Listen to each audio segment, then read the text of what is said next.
Ya, Assalamualaikum warahmatullahi wabarakatuh. Perkenalkan, saya Dera Lita Ruruk dengan stambuk F5519038. Pada kesempatan kali ini, saya akan meresum pertemuan International Conference of Science Information Technology atau ISTEC. Nah, adapun materi-materi yang dibawakan pada seminar kali ini yaitu A New Concept in Reproduction, Stack of Generic Algorithm for Rainfall Prediction, yang dibawakan oleh Arif Bramanto Wicaksono Putra, Anggri Sartika Wiguna, Ahmad Fanani Onlita Gafar, Reo Malani. Adapun yang dibahas dalam materi kali ini yaitu prediksi curah hujan yang mempertimbangkan variabel iklim seperti suhu udara, kelembapan udara, tekanan udara, dan kecepatan angin dikategorikan dalam proses stokastik non-stasioner. Pemodelan data time series presipitasi dilakukan dengan menggunakan model MISO-ARC. Algoritma generik atau GA digunakan untuk mengoptimalkan koefisien keseluruhan model sehingga hasil yang diperoleh cukup akurat. Sebuah konsep baru dalam tahap reproduktif yang disebut Cleavage Self atau CS adalah dirancang untuk meningkatkan kinerja GA dalam hal kecepatan dan ketepatan proses prediksi. Untuk membuktikan kinerjanya GA dalam hal kecepatan dan ketepatan proses prediksi, untuk membuktikan kinerja prediksi hujan, deret waktu dilakukan dengan menggunakan AG tanpa CS. Hasilnya, kecepatan proses AG dengan CS kira-kira 9,6 kali lebih cepat dibandingkan tanpa CS. Perbedaan mutlak dari MSE ideal untuk AG dan CS adalah 0,0004 dibandingkan dengan 0,0151 untuk AG tanpa CS. Yaitu permasalahan skema evolusi genetik untuk pemodelan data deret waktu curah hujan, penentuan bentuk penentuan nilai fitness pembangunan data, decoding atau konversi dari individu ke solusi, strategi pembangkitan populasi awal, elitisme. Yang kedua yaitu performance study of facial expression recognition using, yang diteliti oleh Marde Fasmaul Aza dan Sintami Kusnul Hidayah.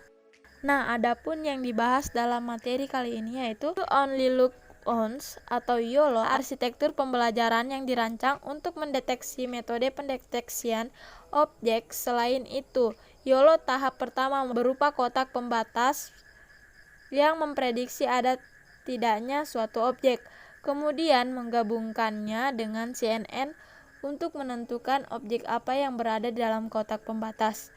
Set data wajah yang lebih lebar adalah data tolak ukur pendeteksian wajah. Ada 32.203 gambar dan label 393.703 wajah dengan tingkat variabilitas tinggi dalam skala pose dan oklusi seperti yang digambarkan dalam gambar sampel. Confusion matrix adalah ukuran kinerja klasifikasi pembelajaran mesin. TP atau true positif adalah ketika prediksi positif adalah fakta benar. True negatif adalah ketika prediksi posisi salah. Beberapa jenis teknik yang umum digunakan antara lain akurasi, presisi, recall, dan skor F1. Sistem desain terdiri dari 3 proses utama: deteksi wajah, proses awal, pengenalan ekspresi wajah. Deteksi wajah digunakan untuk menghilangkan area gambar yang tidak relevan, menghasilkan gambar ukuran kecil yang hanya berisi wajah. Proses awal menggunakan transformasi geometris untuk menambahkan variasi dari dataset. Pengenalan ekspresi wajah meliputi 2 bagian yaitu pelatihan dan pengujian. Bagian pelatihan ini bertujuan untuk mengembangkan model pengklasifikasi yang nantinya digunakan dalam pengujian untuk mengenali ekspresi wajah pada citra. Yang ketiga yaitu pendeteksian penyakit UBI, yang diteliti oleh Raffi Surya. Yang selanjutnya yaitu di sini dibahas adalah ubi kayu merupakan tanaman yang banyak terdapat di Indonesia, Provinsi Lampung yang terbesar. Salah satunya manfaat singkong adalah sebagai pengganti nasi. Selain itu, ubi kayu yang merupakan bahan pangan pokok di beberapa daerah, pada tahun 2016, 5 tahun terakhir, laju pertumbuhan mengalami penurunan, bahkan lebih banyak yaitu di Indonesia, 5,37% dalam 1 tahun.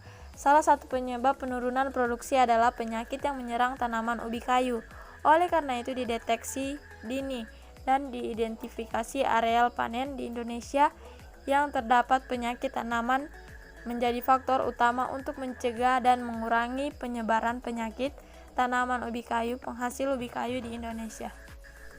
Implementasi metode konvolusional neural network untuk klasifikasi penyakit pada daun singkong di Indonesia dilakukan dengan menggunakan paket TensorFlow di Google Colabs, menggunakan arsitektur CNN dan MobileNet V2 dengan input 224x224. Fungsi aktivasi yang digunakan adalah ReLU, fungsi classifier yang digunakan adalah softmax, fungsi loss yang digunakan adalah categorical cross entropy, iterasi epoch 80, dan ukuran learning rate dari 0,0001. Tingkat akurasi yang diperoleh dari model yang dibangun adalah 0,8538 untuk proses pelatihan dan 0,7496 untuk proses validasi, sehingga dapat disimpulkan bahwa penerapan deep learning dengan metode Convolutional Neural Network atau CNN mampu menghasilkan citra penyakit pada daun singkong dengan baik. Hasil klasifikasi pada data pengujian berupa gambar penyakit daun singkong untuk pengujian model yang terbentuk menunjukkan bahwa 8 dari 10 citra dapat diklasifikasikan dengan benar. Yang keempat yaitu segmentasi gigi otomatis dan latar belakang pada rongsen gigi menggunakan jaringan konvolusi U-Net yang diteliti oleh Arna Fariza. Nah, adapun yang dibahas yaitu segmentasi U-Net cepat dan menghasilkan tepi citra yang halus. Segmentasi U-Net memerlukan kebenaran dasar yang cukup yang membutuhkan waktu relatif lama untuk menetapkan dan memvalidasi kebenaran dasar. Akurasi rata-rata dari akurasi segmentasi jaringan konvolusional U-Net yang diusulkan mencapai hasil yang sangat baik sebesar 97,61% daripada rata-rata fuzzy Chi-mean spasial berbasis kernel Gaussian sebesar 65,55%. Namun demikian, di antara data pengujian citra tahun 1907 menyebab 14,58% menghasilkan kesalahan segmentasi. Yang selanjutnya yaitu penanganan line breaking pada aksara Latin Bali, aplikasi transliterasi sebagai bagian dari bahasa Bali di mana-mana belajar yang dibawakan oleh Bapak Gede Indrawan. Penelitian ini bertujuan untuk melestarikan bagian dari budaya lokal Bali yang terancam, yaitu pengetahuan transliterasi aksara Latin ke aksara Bali melalui teknologi web yang mendukung pembelajaran di mana-mana. Penelitian interdisipliner 2 menganalisis penanganan pemutusan baris pada aplikasi web transliterasi aksara Latin ke aksara Bali karena belum ada kajian tentang aksara tanpa batas kata atau scriptio continua. Metode analisis penanganan pemutusan baris pada transliterasi aksara Latin ke Bali ini dilakukan pada aplikasi web Hana Caraka yang dikembangkan sebagai produk teknologi Universitas Pendidikan Ganesha Undiksa, Bali, Indonesia. Hana Caraka pada dasarnya menerima input dan output teks Latin aksara Bali berdasarkan font 3 Bali Simbar. Melalui percobaan tersebut, penanganannya secara online breaking memberikan hasil transliterasi yang baik karena diterapkan algoritma khusus. Kesimpulan, Pemecahan baris pada transliterasi aksara Latin ke aksara Bali didasarkan pada dua aturan umum dan dapat ditangani oleh teknologi web melalui algoritma khusus terdiri dari 13 tahap. Diterapkan pada aplikasi web, kajian penanganan line breaking ini menambah perspektif tertentu dan memperkuat pengetahuan transliterasi.